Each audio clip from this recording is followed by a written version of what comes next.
They called the country Al-Andalus. This is an Arabic word, and it means something to the effect of to become green at the end of summer. Among the products that were introduced into the West through Al-Andalus, I'll name a few of these products to you. Cotton, paper, glass mirrors, street lamps, salt, colored glass, silk, satin, pepper, cinnamon, handkerchiefs, deodorant, kerosene, linen, firearms, cotton balls, paper money, postage stamps, book binding, clocks, ceramic tiles, nitric acid, soap, astrolabes, compasses for navigation, slide rules, rulers, surgical instruments, windmills, spinning wheels, rose water, maps, globes, citrus and nectar fruits, carpets, eyeglasses, curtains, test tubes, porcelain, fine furs, velvet, almanacs, and encyclopedias. So you can see right away that some of the contributions that they have made, that's a legacy in itself. Because we are benefiting from this, and I can go on with the different aspects of culture that the Muslims developed in that part of the world and other parts of the Muslim world, and they made it in such a way that it was usable for Western society, and it helped Europe to come out of the Dark Ages. Things had really fallen and Europe was not central to the world anymore. But while the non-Muslim historians refer to the Dark Ages of Europe, just in Western Europe you had this amazing state of Andalus, of Muslim Spain, and out of there you had cities like Cordoba, and Cordoba at that time was the largest city in the world. It was a city of 1 million people plus. If you look at the street of Cordoba, it was completely lit up. There were street lights, which was unknown in Europe. They had public baths, they had libraries, they had universities. People would travel all from around the world just to study in Andalus, a true center of learning. So while you can say some of Europe was in the Dark Ages, another part of Europe, which was the Muslim area of Europe, was really, it wasn't in a Dark Age at all, it was full of light. And you'll see when the Renaissance happened within Europe, and the Renaissance literally means the rebirth, it wasn't a rebirth from nothing. They had just taken everything from Andalus. If you look at Italy, all of the, the arts and so forth, they really just took it from the artisans of Muslim Spain. Okay, and kind of like added bits to it, made it their own style, of course, yeah. Yeah. So of course this rebirth wasn't something that was, from them themselves. They just learnt everything from the Muslims. Ultimately, the Crusaders came away with no permanent conquests, but they returned with something even more valuable: knowledge. Europe, with the Crusades, turned the corner from the Dark Ages. There's medical information and surgical information that's brought back. Books are brought back, languages are brought back, everything is brought back. So the Crusades really do change Europe in a way that we have not seen before. Europe was on the verge of one of the most productive and creative periods of its entire history. Things like the great Gothic cathedrals, the universities, the law courts and legal systems, all of those were created. So following this long period of darkness, there came a tremendous explosion of really brilliant cultural achievements. The Renaissance is back in, the lights are on, and everything is going. What happened between the year 700, to 1500? What happened in that time? It was the Dark Ages. It was the Golden Age of Islam. And I want to just talk about some of the contributions that were made by Muslims. And this can get very complicated. In mathematics, some of the achievements made, they began algebra and symbols and equations. Developed Arabic numerals, sifr, 0, Arabic numeral system. They established a logarithm.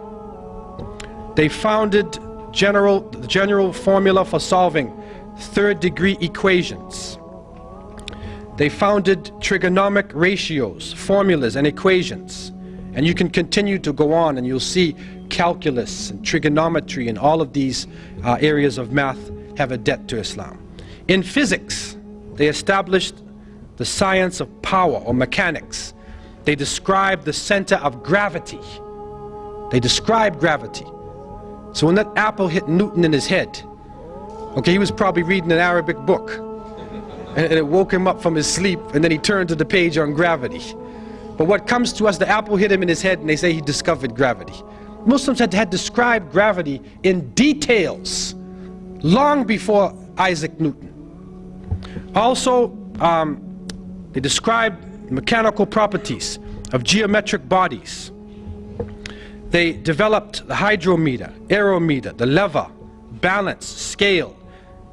They measured specific gravity of different substances, invented the pendulum, the spring and wall clock. Also, you find in chemistry, they introduced atomic theory of matter. They developed processes of evaporation, sublimation, crystallization, distillation, filtration, pigmentation, melting. They introduced methods of steel making, metalwork. They developed procedures for dyeing of cloths and textiles. They established preparation methods of chemicals, sulfuric, nitric and hydrochloric acids, ammonium chloride, silver nitrate, mercuric oxide, chloride, sulfide, sodium. They developed chemical processes and methods for manufacturing of glass, soaps, perfumes, resins, oils, paints, paper, sugar, gunpowder. They introduced the uses of jars and flasks, scales and tubes, and you can go on in terms of the things they were introducing. In astronomy, they developed astrolabes and sextants, prepared star catalogs and tables of planetary motion, named over 200 stars with Arabic names. They proved the Earth as a spherical shape. They calculated the length of terrestrial degree, determined the Earth's circumference and diameter. They measured solar inclination angle. They charted the positions and orbits of stars and planets. In medicine, you find they performed gynecology, obstetrics. They wrote medical encyclopedias. They performed therapy procedures. They prepared mercury ointment. They discovered a blood circulation and described the pulmonary circulation and the function of lungs. They recognized the contagious nature of tuberculosis and the distribution of disease by water and soil. They performed surgical treatment of eyes, ears, and teeth. They used and described over 200 surgical instruments. Over 200 surgical instruments. It's amazing. They describe 130 eye diseases, and they characterize 143 drugs. In pharmacology, they prepared alcohol, acids, nitrates, carbonates. They introduced the use of picrotoxin. They prepared chemical medicaments in pills and solutions. They established chemist shops for dispensing prescriptions. They introduced to Europe quite a number of medicines and herbs which betray their Arabic name. Al-Kanna, alcohol, alcohol. Alcohol is Arabic word. Al-Kali, alfalfa, camphor, cotton, hakim, jasmine, saffron, etc. In geography, they invented many geographic and surveying instruments and devices. They prepared many accurate and detailed nautical and land road maps of the world. They calculated and prepared ephemeris tables of ocean tides and seasonal winds. They described the lands and the natives of the New World in their reports. Now, someone would say, well, how do they know this? And you go on in astronomy, history, a number of subjects. How would they be so good in these subjects? I want to take two areas. In the area of geography and astronomy. So what is important about the stars and direction? What is important about the geography of the world? All of the Muslims, up until now, are concerned with direction. Because every time we pray toward Mecca. So therefore, wherever you are, you have to determine where Mecca is.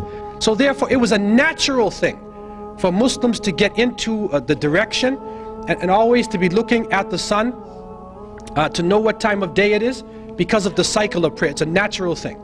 Also, pilgrimage to Mecca. Every Muslim should try to make pilgrimage to Mecca once in a lifetime. And so therefore, these complicated works in geography, like international road maps, were developed especially for Muslims to be able to travel from, say, China or India or West Africa or Northern Europe and travel to Mecca. Getting back to Spain now, we find that they were able to, for instance, take water and bring the water down from a mountain using aqueducts, using canals, and canal it all through the cities so that every house had access to running water. And they did that without destroying anything or damming anything up or blocking anything. They did it in such a way they were using gravity. This is a holistic way of approaching things. And if you go to Granada today, you will still see the waterworks are being used from the time of the Muslims. The water is flowing all over the place. And this was a great accomplishment that they made.